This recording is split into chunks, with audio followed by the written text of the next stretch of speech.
Everyone, so in this video I'm going to show you how you can delete all the empty columns and rows using short keys so that it saves you a lot of time. So what we are going to do is we are going to delete all the remaining columns after E. So what we are going to do is we are going to right click here and we are going to press on shift plus control plus right arrow, and this will select all the columns after E, and then we would have to click right button of mouse, and here you can see delete columns F to Z, and this will delete all the remaining columns after E.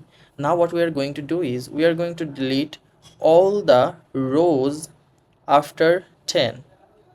So we have to click on 11 and then we will click shift plus control plus down arrow, and it will select all the rows after 10, and then we are going to right click on the mouse, and then we will delete all rows from 11 to 1000, and there you go. I hope you guys find this video helpful. If you do, consider subscribing. Thanks.